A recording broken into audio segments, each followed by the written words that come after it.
Hello everyone, welcome to IAS point. अब हम यहाँ पे बात करेंगे अध्याय 4 सत्ता के वैकल्पिक केंद्र। ठीक है, तो अभी हमारा जो चैप्टर चल रहा है वो चल रहा है अभी ये 4th है, 12th क्लास की एनसीईआरटी ही अभी हम लोग पढ़ रहे हैं।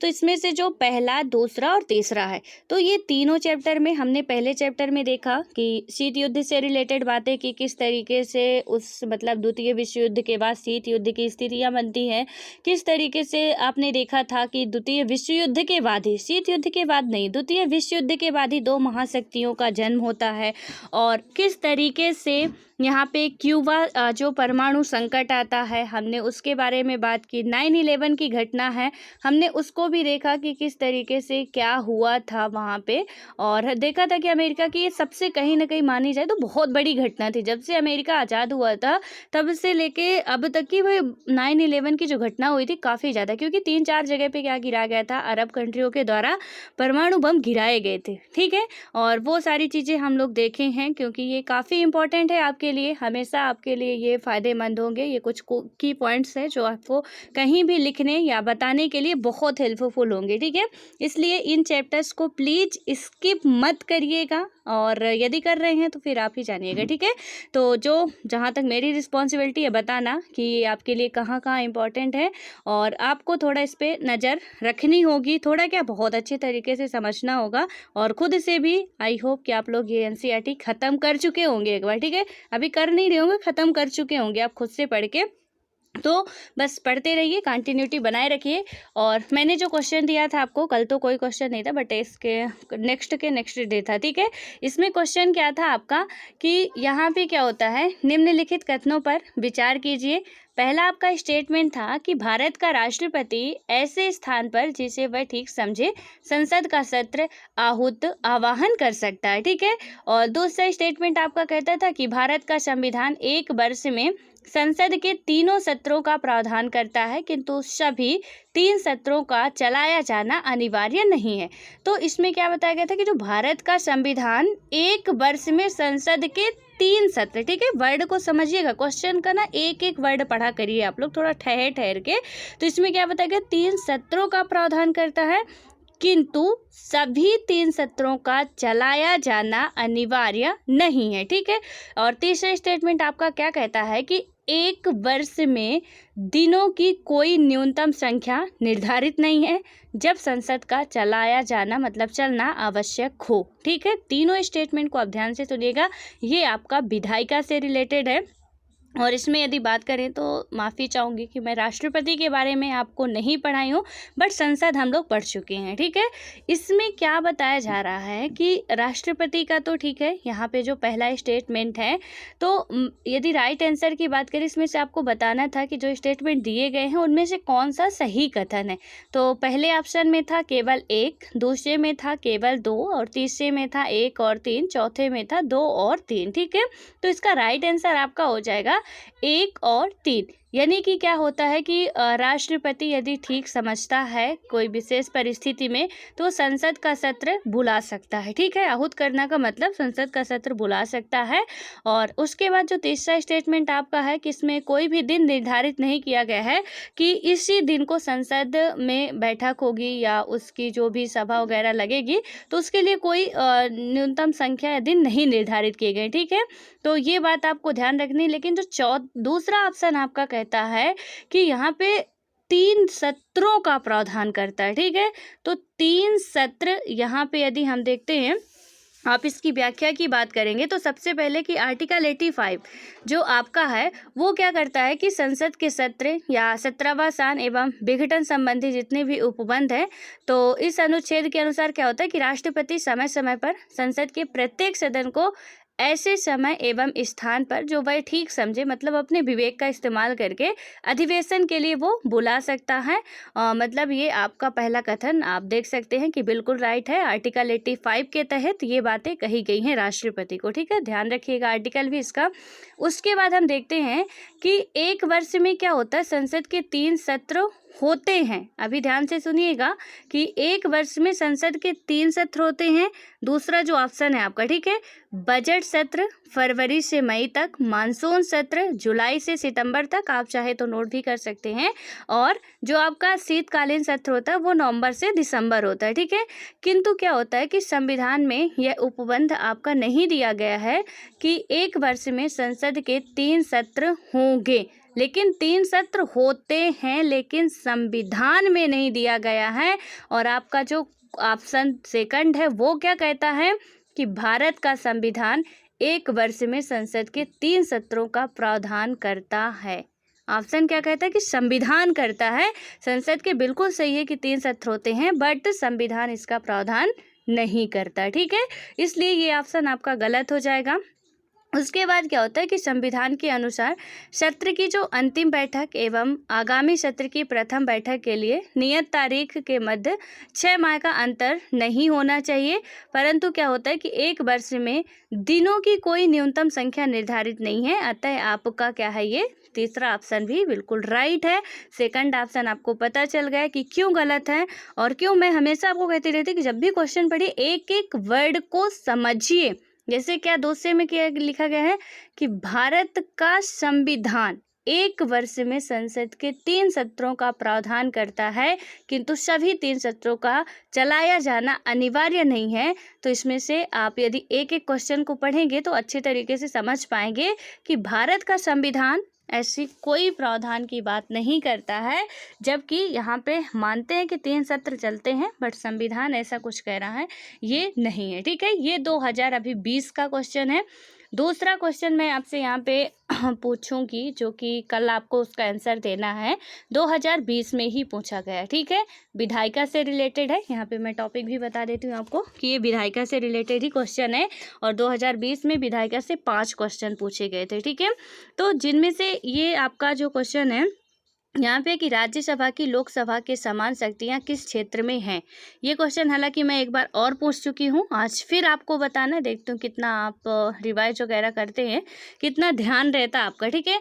तो क्या है कि राज्यसभा की लोकसभा के समान शक्तियाँ किस क्षेत्र में हैं। पहला है नई अखिल भारतीय सेवाएं गठित करने के विषय में, दूसरा है संविधान में संशोधन करने के विषय में, तीसरा है सरकार को हटाने के विषय में, और चौथा है कटौती प्रस्ताव प्रस्तुत करने के विषय में, ठीक है। तो इसका आप लोग बहुत सावधानी से आंसर दीजिएगा, क्योंकि अब इसमें आप कोई एक्सक्यूज नहीं दे सकते कि हम पढ़े नहीं, क्योंकि लोकसभा और राज्यसभा के बारे में आपको यदि याद हो तो फ्लो चार्ट में उसका अंतर दिया गया था दोनों का, ठीक है, और हम लोग उसे किए भी हैं। यहाँ पे लोकसभा, राज्यसभा, लोकसभा, ये पूरे अंतर दिए गए थे। आप एनसीईआरटी खोलिए विधायिका वाला चैप्टर और देखिए वहाँ पे दिया गया है, ठीक है।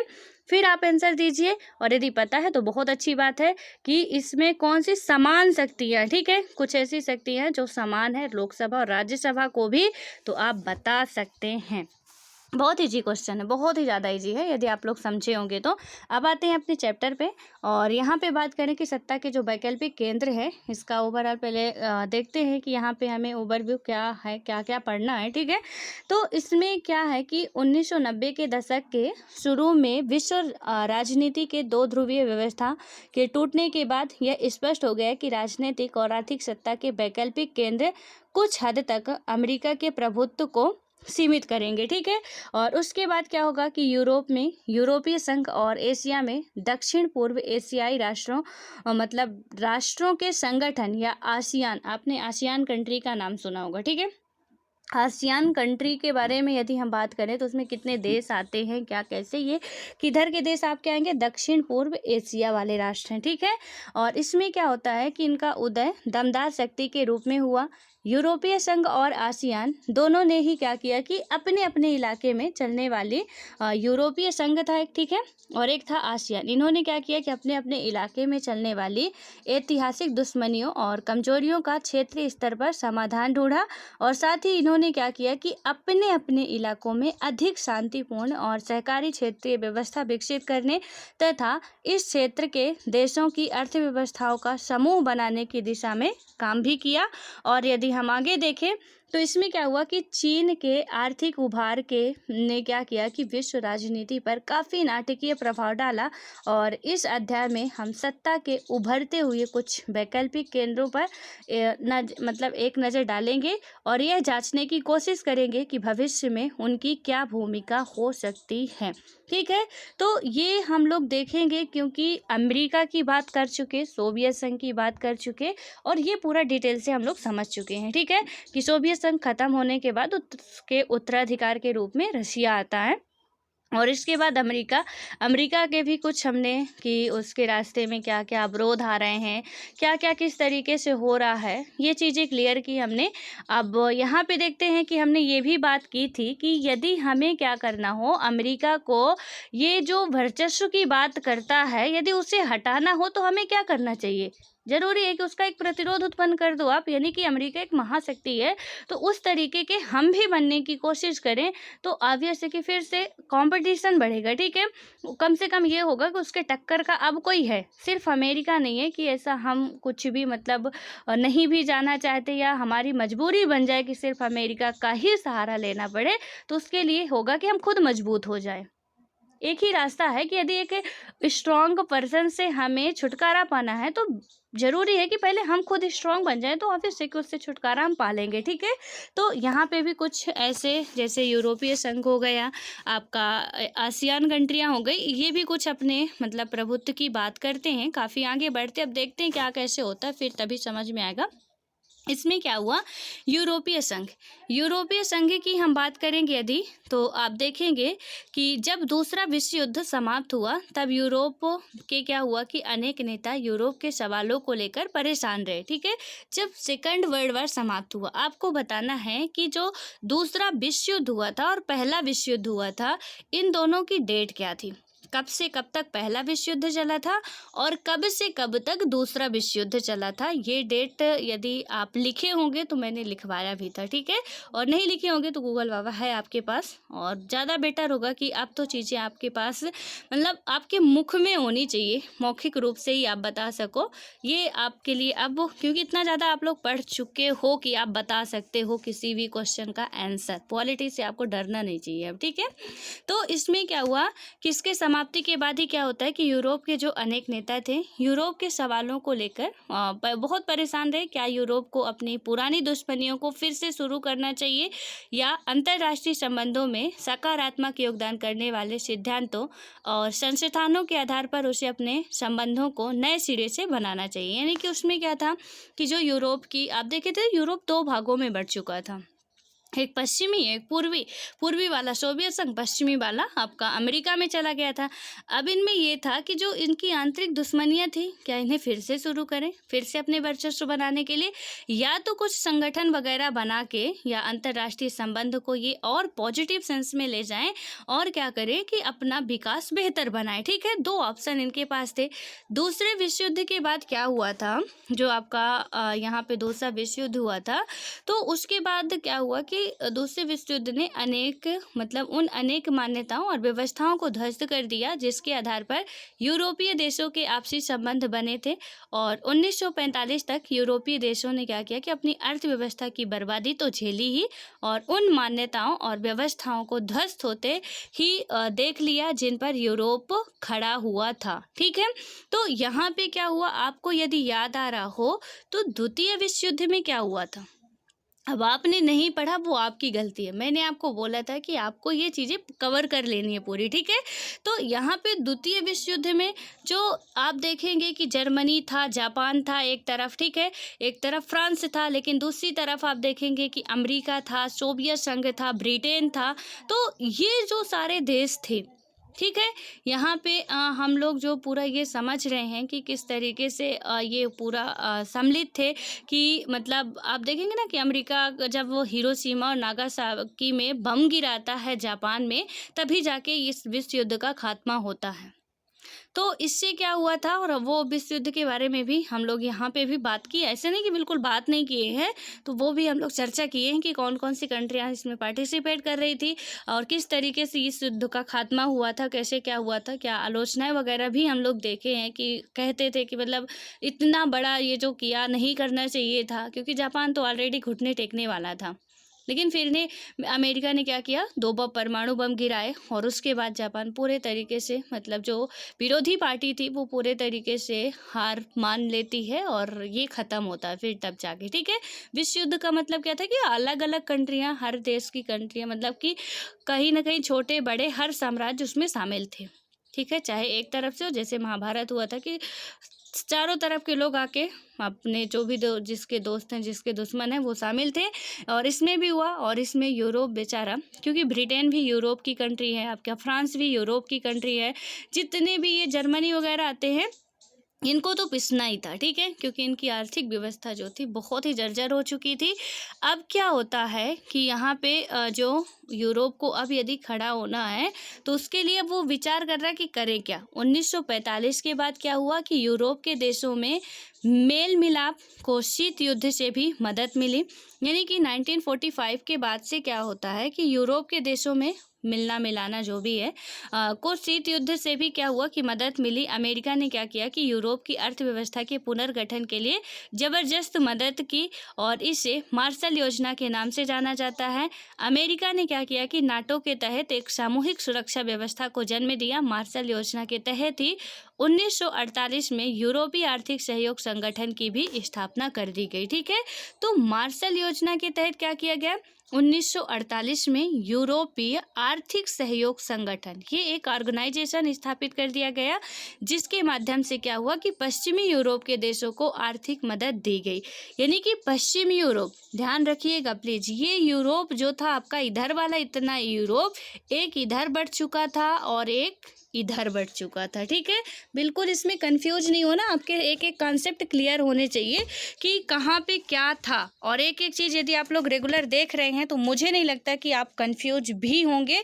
तो नाटो में भी ऐसा नहीं कि यूरोपीय कंट्री नहीं शामिल थी, हमने पहले ये बात कर चुके हैं कि यहाँ पे पश्चिम वाले आपके कहाँ पे शामिल थे, अमेरिका में। पूर्व वाले जो थे वो किसमें पार्टिसिपेट कर रहे थे, तो पूर्व की जितनी भी कंट्रियाँ थी ये आपकी पार्टिसिपेट कर रही थी जाके सोवियत संघ में, ठीक है। और इसके बाद अब हम बात करते हैं, यहाँ पे अमेरिका ने उनके आर्थिक सुधार के लिए काफ़ी ज़्यादा व्यवस्थाएं की, लेकिन सिर्फ और सिर्फ कहाँ के, पश्चिमी यूरोप की बात हो रही है, ठीक है। और इसके बाद क्या हुआ कि उनको मदद मिली और यह एक ऐसा आप कह सकते हैं कि मंच बन गया जिसके माध्यम से पश्चिमी यूरोप के देशों ने व्यापार और आर्थिक मामलों में एक दूसरे की मदद शुरू की। और 1949 में क्या हुआ, गठित यूरोपीय परिषद राजनीतिक सहयोग के मामले में एक अगला कदम साबित हुआ। और यूरोप में क्या हुआ कि यूरोप के पूंजीवादी देशों की अर्थव्यवस्था के आपसी एकीकरण की प्रक्रिया चरणबद्ध ढंग से आगे बढ़ी। और मतलब कि इस एकीकरण का जो कालक्रम है वो नीचे दिए गए हम लोग देखेंगे। और क्या हुआ कि इसके परिणाम स्वरूप 1957 में यूरोपियन इकोनॉमिक कम्युनिटी का गठन होता है। फिर एक कम्युनिटी का गठन होता है, वो क्या नाम था उसका, 1957 में ये हुआ था यूरोपीय इकोनॉमिक कम्युनिटी, ठीक है, का गठन होता है। यूरोपियन पार्लियामेंट के गठन के बाद इस प्रक्रिया ने क्या किया कि राजनीतिक स्वरूप प्राप्त कर लिया। और सोवियत गुट के पतन के बाद इस प्रक्रिया में तेजी आती है, ठीक है। और 1992 में क्या हुआ कि इस प्रक्रिया की परिणति यूरोपीय संघ की स्थापना के रूप में होती है। तो यूरोपीय संघ ऐसे ही नहीं बन गए, आप देख रहे हैं कि पहले 1948 में यूरोपीय आर्थिक सहयोग की संगठन की स्थापना की गई मार्शल योजना के तहत, ठीक है। और उसके बाद ये फिर आता है यहाँ पे किसी का जो परिणाम था, और इसी के परिणाम स्वरूप एक और संगठन यहाँ पे बनाया जाता है। ये क्या था, यूरोपियन इकोनॉमिक क्या था, कम्युनिटी था। और उसके बाद जब उसके पार्लियामेंट वगैरह का गठन होता है, फिर 1992 में इस प्रक्रिया की जो परिणति यूरोपीय संघ की स्थापना के रूप में क्या होती है, निकलती है, ठीक है। ये यूरोपीय संघ अब बनता है जाके 1992 में। फिर क्या होता है कि यूरोपीय संघ के रूप में समान विदेश और सुरक्षा नीति, आंतरिक मामलों तथा न्याय से जुड़े मुद्दों पर सहयोग और एक समान मुद्रा के चलन के लिए एक रास्ता तैयार हो गया था। और उसके बाद क्या हुआ कि एक लंबे समय में बना यूरोपीय संघ आर्थिक सहयोग वाली व्यवस्था से बदलकर मतलब ज़्यादा से ज़्यादा राजनीतिक रूप लेता गया। जब इसकी थोड़ी अब होता है ना कि पहले हमें क्या लगता है कि हमारी भूख मिटे, एक इंसान की जो बेसिक नीड होती है कि पहले तो हमें सारी चीज़ें अच्छी कब लगती हैं, जब हमारे पास यानी कि बेसिक चीज़ें हों, हमारे पास पहनने के लिए कपड़े हों, हमारे पास पीने के लिए स्वच्छ पानी हो और सांस लेने के लिए स्वच्छ हमें हवा मिले, हमारे पास थोड़ी सी एनर्जी के लिए भोजन भी मिले और उसके बाद हमारे पास फिर बहुत से शानो शौकत हमारी इच्छाएं जो भी हैं बढ़ती हैं कि हमें आगे क्या करना है। लेकिन हमारे पास जब यही नहीं होगा, हमारा पेट ही नहीं भरेगा, हम भूखों मर रहे हैं, तो हमें नहीं लगेगा कि हम एसी में जाके सोए, क्योंकि अभी तो हमें लग रहा है कि एक रोटी भी मिल जाए हमें तो हम खा लें, ठीक है, कुछ भी मिल जाए हम किसी तरीके से अपना पेट भर ले। अभी हमारी ये सिचुएशन है। तो इनकी भी जब इकोनॉमिकली कंडीशन बेटर नहीं थी तो इन्हें ये था कि पहले तो हम अच्छे तरीके से अपना जो आर्थिक स्थिति है उसे मजबूत बनाएं। लेकिन जैसे ही अमेरिका की मदद से इनकी आर्थिक स्थिति, पश्चिमी यूरोप की सिर्फ बात हो रही है, ठीक है, तो इनकी जो आर्थिक स्थिति है वो कहीं ना कहीं स्ट्रांग होती है। और उसके बाद क्या होता है कि अब ये जब यूरोपीय संघ बनता है, यूरोपीय संघ कब बना, आर्थिक स्थिति मजबूत होने के बाद ही बनता है, ठीक है। अब इन्हें क्या करता है कि राजनीतिक रूप ज़्यादा लेता जा रहा है, क्योंकि अब इनकी इच्छाएं बढ़ रही हैं कि अब हमारी जो बेसिक नीड थी वो तो कंप्लीट हो चुकी, जनता वगैरह सब कुछ अच्छे से इनका पालन पोषण हो रहा है, अब ज़्यादा दिक्कत नहीं है, तो अब हम आगे बढ़ेंगे, ठीक है। तो इन्होंने भी राजनीतिक रूप लिया। अब क्या होता है कि यूरोपीय संघ स्वयं काफ़ी हद तक एक विशाल राष्ट्र राज्य की तरह ही काम करने लगा। हालांकि क्या हुआ कि यूरोपीय संघ का एक संविधान बनाने की कोशिश तो असफल हो गई, लेकिन क्या हुआ कि इसका अपना झंडा, गान, स्थापना दिवस और अपनी मुद्रा है, ठीक है, यूरोपीय संघ की। और अन्य देशों से अन्य देशों से संबंधों के मामले में इसने काफ़ी हद तक क्या किया कि साझी विदेश और सुरक्षा नीति भी बना ली है। और इसने क्या किया है कि नए सदस्यों को शामिल करते हुए यूरोपीय संघ ने सहयोग के दायरे में विस्तार की कोशिश की। और नए सदस्य यहाँ पे मुख्यतः भूतपूर्व सोवियत खेमे के थे।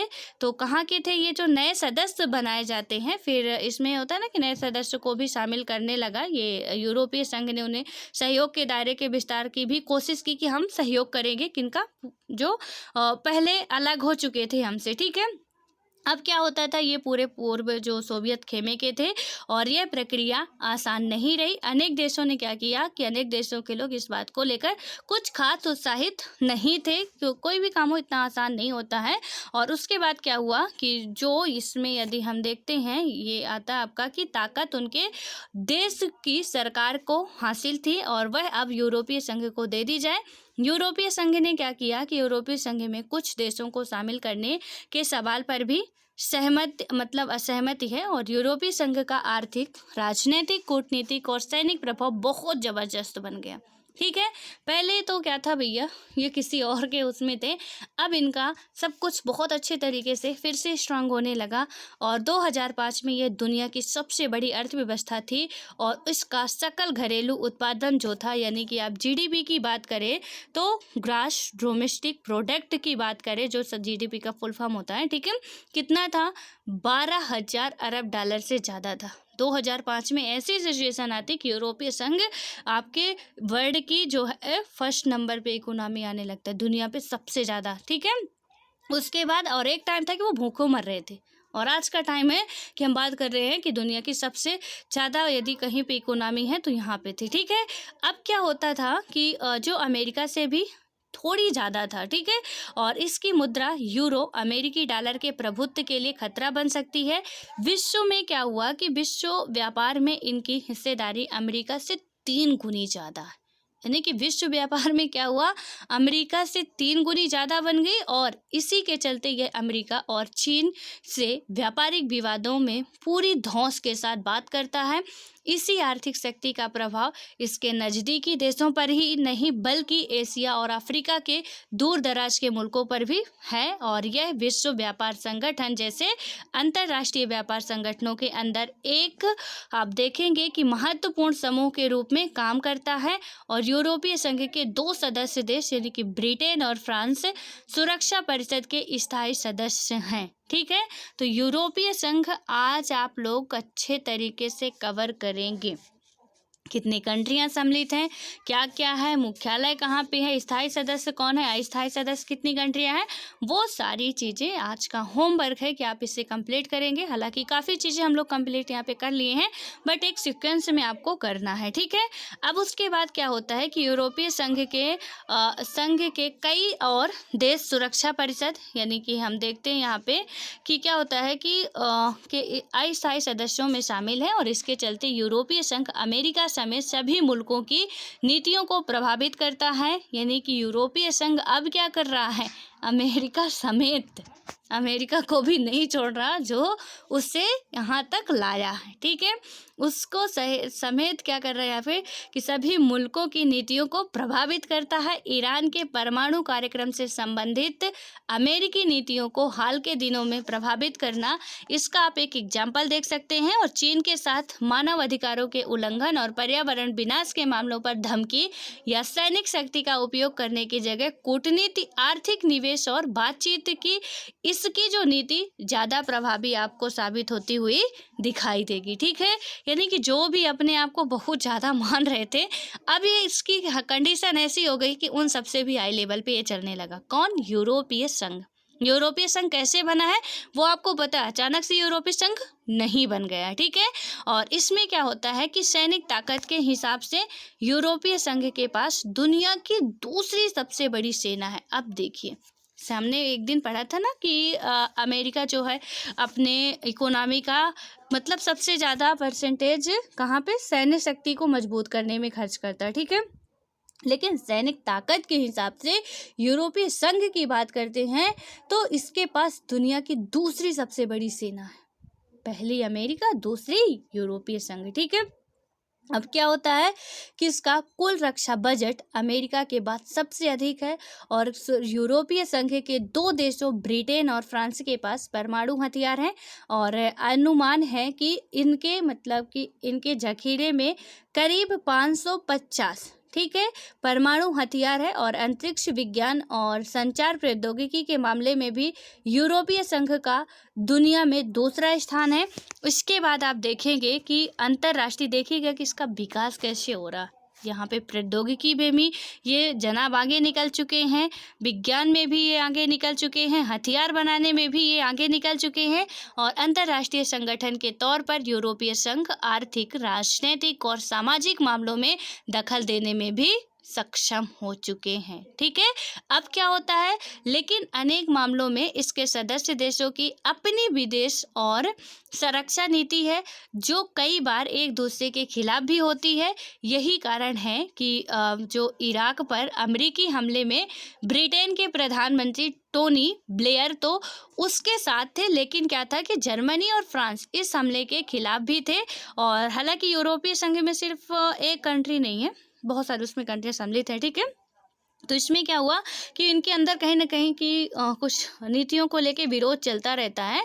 अब क्या हुआ कि यूरोपीय संघ के कई नए देश, जो सदस्य देश भी अमेरिकी गठबंधन में थे, यूरोप के कुछ हिस्सों में यूरो को लागू करने के कार्यक्रम को लेकर काफ़ी नाराज़गी थी। जो वहाँ की करेंसी थी यूरो, उसे लागू करने में कुछ लोग मान रहे थे कि हम नहीं करेंगे, और यही कारण है कि ब्रिटेन की पूर्व प्रधानमंत्री मार्गरेट थैचर ने क्या किया कि ब्रिटेन को यूरोपीय बाजार से अलग रखा, और डेनमार्क और स्वीडन ने क्या किया कि maastricht संधि और साझी यूरोपीय मुद्रा यूरो को मानने का प्रतिरोध किया। और इससे क्या हुआ कि विदेशी और रक्षा मामलों में काम करने की यूरोपीय संघ की जो क्षमता सीमित होती है, ठीक है। यानी कि अब क्या हुआ कि विरोध वगैरह होने लगता है करेंसी को लेके, और इसमें से कहीं ना कहीं थोड़ा सा इनका वो जो दायरा था सीमित होने लगता है। और अब आता है कि दक्षिण पूर्व एशियाई राष्ट्रों का संगठन, यानी कि आसियान भी अभी हम लोग पढ़ेंगे, बट सबसे पहले यूरोपीय कंट्री आप लोग देख लीजिए, ठीक है। ये है यानी कि यूरोपीय संघ का जो मानचित्र आपको इसमें दिखाया जा रहा है, काफ़ी ये ब्लर हो जाता है, ठीक है। तो इसमें से ये देखेंगे आप, आयरलैंड, यूनाइटेड किंगडम, यानी कि पुराने सदस्य जो देश थे पहले, ठीक है, ये आपको बना हुआ है। पुराने सदस्य देशों में से आयरलैंड था, यूनाइटेड किंगडम था, फ्रांस था, पुर्तगाल था, स्पेन था, लग्जमबर्ग था, बेल्जियम था, नीदरलैंड था, जर्मनी था, डेनमार्क था, स्वीडन था, फिनलैंड था। ठीक है, ये पूरी कंट्रियां आप याद करिएगा प्लीज कि यूरोप की कंट्रियां हैं, यूरोपीय कंट्रियां हैं। यहाँ पे बहुत से ऐसे राष्ट्र हैं जहाँ का संविधान नहीं लिखा गया है। और क्वेश्चन पूछा भी जाता है कि किस देश का संविधान लिखित रूप में नहीं है, तो ब्रिटेन है। ब्रिटेन कहाँ की एक कंट्री है? ब्रिटेन आपकी कंट्री है, ये यूरोपीय कंट्री है। ठीक है, इसका संविधान लिखित नहीं है। आप देखते हैं कि जर्मनी में चांसलर होते हैं, यहाँ भी राजा महाराजाओं का अभी भी शासन चल रहा है। हालांकि जो फ्रांस है वो कहता है कि हम क्या हैं, यहाँ पे एक डेमोक्रेटिक कंट्री है, धर्मनिरपेक्ष कंट्री है, लोकतांत्रिक कंट्री है। बट इसका जो मैंने आपको एक क्वेश्चन भी बताया था कि इसमें देखने को वो सब नहीं मिलता जो कि एक होना चाहिए डेमोक्रेटिक कंट्री में या धर्मनिरपेक्ष कंट्री में। अब उसके बाद आता है कि जो नए सदस्य राष्ट्र बने थे, कौन कौन से बने थे? एस्टोनिया, लातविया और लिथुआनिया। ये आपको पता है ये 3 कंट्रियां क्या हैं? ठीक है, यहाँ पे एक बाल्टिक सागर पड़ता है। ठीक है, ये बाल्टिक, कई बार यूपीएससी में क्वेश्चन पूछा गया है कि बाल्टिक कंट्रियां कौन कौन सी हैं, या बाल्टिक सागर को टच करते नहीं, बाल्टिक कंट्रियां कौन कौन सी हैं। ठीक है, या बाल्टिक देश में कौन कौन से देश सम्मिलित हैं। तो आपका पहला में दे दिया जाएगा एस्टोनिया, दूसरे में दे दिया जाएगा लातविया और तीसरे में लिथुआनिया, और दे दिया जाएगा कि केवल 1 या 2, केवल 1, केवल 2 या 3 या 1, 2, 3। ठीक है, इसका राइट आंसर यानी तीनों हो जाएगा। प्लीज़ इसे आप लोग नोट कर लें, या तो नोट ही कर लें, बेटर होगा कि जो बाल्टिक कंट्रियां हैं वो इतनी हैं। ये कौन कौन सी हैं? एस्टोनिया, लातविया और लिथुआनिया। ठीक है, ये बाल्टिक सागर आपके पास यदि मैप हो तो आप उसे खोल लीजिए तो ज़्यादा बेटर होगा, और यहाँ से आप देख के करेंगे तो चीज़ें आपकी क्लियर भी होंगी। ठीक है, थोड़ा अच्छे तरीके से, तो यदि करते हैं तो अच्छी बात है, मतलब देख सकते हैं मैप तो बहुत अच्छी बात है, और नहीं देख सकते तो बाद में देख लीजिएगा। ठीक है, अब यहाँ पे जो नए राष्ट्रों में ये शामिल हुए, फिर है पोलैंड, फिर है चेक रिपब्लिक, स्लोवाकिया, हंगरी, ऑस्ट्रिया और स्लोवेनिया, इटली, ये माल्टा, ग्रीस पहले से ही थे ये माल्टा, ग्रीस वगैरह। ठीक है, तो इनमें से आप देख रहे हैं, और साइप्रस। ये पूरी कंट्रियां आप देखेंगे तो आपको पता चलेगा कि ये जो कुछ पहले पुराने से मिले हुए थे, मतलब पहले से ही सदस्य बने हुए थे, कुछ अमेरिका में भी मिले हुए थे ना, और उसके बाद जो नए यूरोपीय संघ का चित्र बनता है तो ये पूरी फिर इतना ये सब इसमें है। ठीक है, तो ये पुराने वाले थे, ये नए वाले, लेकिन यूरोपीय संघ ये पूरा कहलाएगा।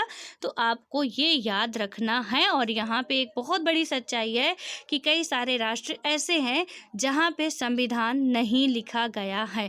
यहाँ पे एक बात आप ध्यान रखिए, इसमें से आप लोगों के लिए क्वेश्चन है, बताइएगा कि यहाँ पे ऐसा नहीं कि सारी कंट्रियों में ही संविधान नहीं लिखा गया है, हमने कुछ कंट्रियों की बात की है। ठीक है, एक क्वेश्चन आपको बताना है कि भारत का जो नीति निर्देशक तत्व है यूरोपीय कंट्री में से किसी एक कंट्री से लिया गया था, उस कंट्री का नाम बताना है आपको कि डीपीएसपी जो था अपने संविधान में ऐड किया गया है वो किस कंट्री से लिया गया है। ठीक है, और आई होप कि आप लोग बताएंगे, यहाँ पे हम उसे कवर करा चुके हैं तो ये आशा रखेंगे कि आप बताएंगे उसे। अब आते हैं यहाँ पे जो आपका था, इसे भी आप पढ़ लीजिएगा, ये इम्पोर्टेंट है, क्या कैसे है देख लीजिएगा थोड़ा सा।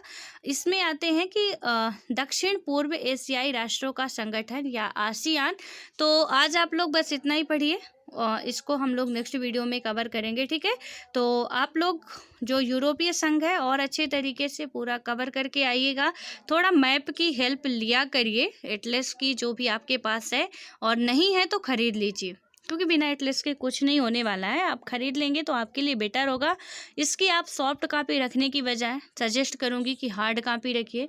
कोई भी स्टूडेंट एटलस आता है, ऑक्सफोर्ड स्टूडेंट एटलस आता है, कोई भी आपको मिल रहा है किसी भी पब्लिकेशन का, आप उससे लीजिए, उससे पढ़िए। ठीक है, और बेटर होगा आपके लिए, क्योंकि पूरा आपका जियोग्राफिकल कंडीशन भी आपका क्लियर होता जाएगा तो अच्छी बात है। जैसे अभी मैंने बाल्टिक सागर की बात की है, तो अभी तो सिर्फ मैंने बाल्टिक कंट्रियां बताई हैं। अब देखिए यहाँ पे कि बाल्टिक सागर से कौन कौन सी कंट्रियां टच करती हैं। तो अब मान लीजिए यही क्वेश्चन पूछ लिया तो उसका आंसर तो हमें पता होना चाहिए ना कि कौन कौन सी कंट्रियां बाल्टिक सागर से सीमा साझा करती हैं। ये भी हमें पता होना चाहिए, ठीक है। तो इसलिए आप लोगों के पास एटलस होना बहुत ज़रूरी है। सो मिलते हैं नेक्स्ट वीडियो में, और आप लोग इसे पढ़िएगा अच्छे तरीके से और समझने की कोशिश कीजिएगा, क्योंकि जो भी एक पॉइंट हमारा चल रहा है वो एक दिन में और अच्छे तरीके से क्लियर हो जाए तो बेहतर होता है। सो ऑल द बेस्ट, मिलते हैं नेक्स्ट वीडियो में।